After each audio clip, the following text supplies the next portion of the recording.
CSK से हारने के बाद क्यों रो पड़े आपके दिल्ली कैपिटल्स के कप्तान अक्षर पटेल। और भाई साहब रोते हुए ऐसी वजह बताइए ना जिसे सुनने के बाद अभी आपके होश उड़ जाएंगे। अभी आप खुद ही बताओगे कि भाई साहब अगर आपके कप्तान यानी कि दिल्ली कैपिटल्स के कप्तान अक्षर पटेल कुछ बता रहे हैं तो भाई साहब उस पर कुछ गौर करने वाली बात होगी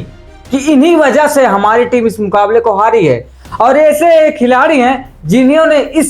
टीम की नैया डुबो कर रख दी है और जिनकी वजह से इस मुकाबले को हम हार गए हैं। आखिरकार वो कौन से खिलाड़ी हैं और आखिरकार आपके दिल्ली कैपिटल्स के कप्तान अक्षर पटेल ने किन खिलाड़ियों को बताया है, चलिए जानते हैं एक एक करके। आपको बता दें कि जब यहाँ पर आपके दिल्ली कैपिटल्स और यहाँ पर जब सीएसके के बीच मुकाबला खेला जा रहा था तो भाई साहब कहा जा रहा था यह एक मुकाबला एक शानदार मुकाबला होने वाला है, लेकिन ये तो भाई साहब मुकाबला एक तरफा ही निकल गया है।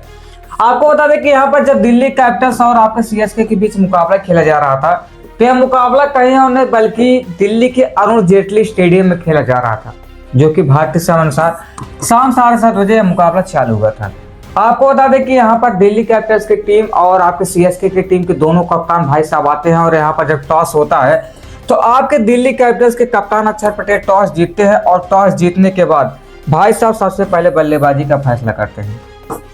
इन्हें पूरा यकीन रहता है कि अगर मैं बल्लेबाजी पहले करूंगा और इतना रन बना दूंगा ना कि भाई साहब सीएसके की टीम उसे चेस ही नहीं कर पाएगी,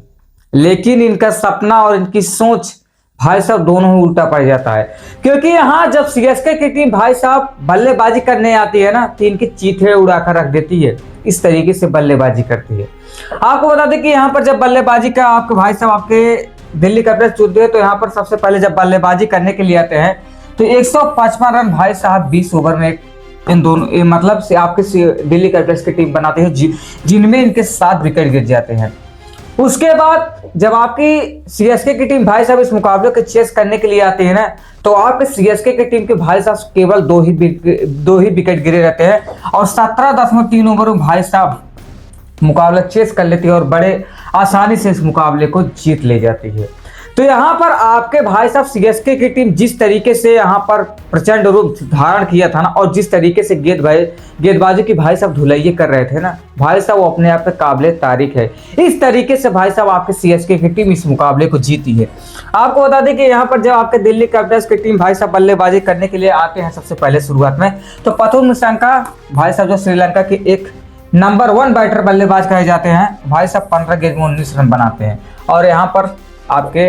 भाई साहब पथुम निशंका आउट होकर चले जाते हैं। उसके बाद केएल राहुल जो कि भाई साहब ऑरेंज कैप में सबसे आगे हैं वो खिलाड़ी 13 गेंद को 12 रन बनाता है और आउट हो जाते हैं। वैसे केएल राहुल के ऊपर आप बहुत ज्यादा इल्जाम नहीं लगा सकते क्योंकि केएल राहुल अभी पिछले मुकाबले में ना भाई साहब काफी अच्छी खासी बल्लेबाजी कर आ रहा है, तो आप केएल राहुल के ऊपर बहुत ज्यादा सवाल नहीं उठा सकते हैं। उसके बाद अगर हम बात करें तो यहाँ पर करुण नायर आ जाते हैं जो कि 13 गेंद में 13 रन बनाते हैं और भाई साहब आउट हो जाते हैं। उसके बाद अक्षर पटेल आते हैं जो कि इस टीम के कप्तान है। 6 गेंद पर भाई साहब 2 रन बनाकर जा रहे हैं। आपको बता दें कि आपके अक्षर पटेल की इस सीजन ना भाई साहब बल्लेबाजी किसी अर्थ की नहीं है, जिस तरह मतलब हर बंदा हर मुकाबले में फ्लॉप होते हुए दिखाई दे रहा है इस तरीके के अभी इनकी बल्लेबाजी है, लेकिन गेंदबाजी अच्छी खासी कर रहे हैं इसीलिए भाई साहब कप्तान है, नाम हो रहा है गेंदबाजी में तो कम से कम कुछ ना कुछ तो दे रहे हैं। उसके बाद अगर हम बात करें ट्रिस्टन स्टब्स को जो कि साउथ अफ्रीका के एक बेहतरीन बल्लेबाज हैं भाई साहब ने 31 गेंद में 38 रनों की शानदार पारी खेली थी। आपको बताते हैं कि जहां पर आपकी टीम के कोई भी बल्लेबाज नहीं चल रहे हैं अगर वहां आप 38 रन बनाते हो तो अच्छे रन ही बनाते हो, ये सब कहा नहीं जाता कि कोई खराब बनाए हो। आपको बता दें कि यहाँ पर आखिल हुसैन 4 ओवर में 19 रन देते हैं, 1 विकेट शानदार निकालते हैं। उसके बाद यहाँ पर नूर अहमद 3 ओवर देते हैं, 22 रन 2 शानदार विकेट निकालते हैं और चेन्नई सुपर किंग्स की टीम के अच्छे खासे गेंदबाज अपनी ओर से मतलब विकेट निकालते हुए दिखाई देते हैं। उसके बाद अगर हम सीएसके की बात करें तो यहाँ पर भाई साहब ऋतुराज गायकवाड़ 13 गेंद में 6 रन बनाते हैं, उसके बाद आउट हो जाते हैं। यहाँ पर लुंगी इंगड़ी जो कि भाई साहब इंजर्ड चल रहे थे, लुंगी इंगड़ी की भाई साहब टीम में वापसी होती है और आपके कप्तान ऋतुराज गायकवाड़ का यह खिलाड़ी विकेट ले लेता है। उसके बाद यहाँ पर कोई और नहीं बल्कि उर्विल पटेल आते हैं। आपको बताते हैं कि उर्विल पटेल 9 गेंद में 17 रन बनाते हैं और आपको यहाँ पर उर्विल पटेल आउट होते हुए दिखाई देते हैं क्योंकि एक भाई साहब यहाँ पर केएल राहुल को स्टंपिंग कर देते हैं। उसके बाद अगर हम बात करें तो कोई और नहीं बल्कि यहाँ पर आ जाते हैं आपके भाई साहब संजू सैमसन और यहाँ पर आपके आ जाते हैं कार्तिक सर। और भाई साहब ये दोनों खिलाड़ी जिस तरीके से तबाही मचाए हैं ना, और जिस तरीके से गेंदबाजों की भाई साहब उनकी गेंदबाजी को अस्त व्यस्त किए है ना,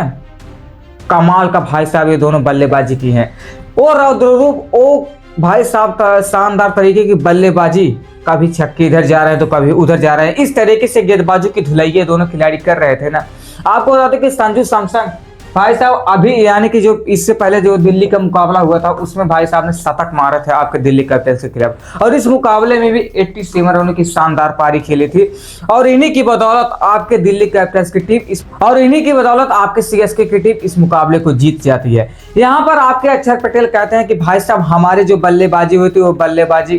किसी अर्थ की नहीं होती, हमारे सारे बल्लेबाज फ्लॉप होते हुए चले जा रहे थे, हमारे गेंदबाज विकेट नहीं निकाल पाए, केवल 2 ही विकेट निकाल पाए थे, तो जिनकी वजह से हमारी टीम इस मुकाबले को हार जाती है। यही सब आपके अक्षर पटेल कहते हैं, और कहते हैं कि भाई साहब आने वाला जो मुकाबला होगा उसमें हमारी टीम बेहतर करेगी, अगर भाई साहब बेहतर नहीं करेगी तो आप प्लेऑफ के रेस से बाहर हो जाओगे। तो यहाँ पर आपके सीएसके के प्लेऑफ में जाने के चांस थोड़े ज्यादा दिख रहे हैं, क्योंकि भाई साहब आपके सीएसके के 10 पॉइंट हो चुके हैं। अब इनके पास टोटल 4 मुकाबले बचे हैं, और 4 मुकाबले अगर ये लगातार जीत ले जाती है तब तो भाई साहब आपके सीएसके की टीम प्लेऑफ में पक्का ही क्वालिफाई कर पाएगी। बाकी आपको क्या लगता है कि इस मुकाबले में आपके दिल्ली कैपिटल्स के हारने के और कौन से बड़े कारण है, अपने कमेंट बॉक्स में जरूर बताएं। बाकी अधिक जानकारी चाहिए तो इस वीडियो में क्लिक करके देख सकते हैं। मिलते हैं नेक्स्ट वीडियो में, तब तक के लिए जय हिंद, जय भारत, वंदे मातरम।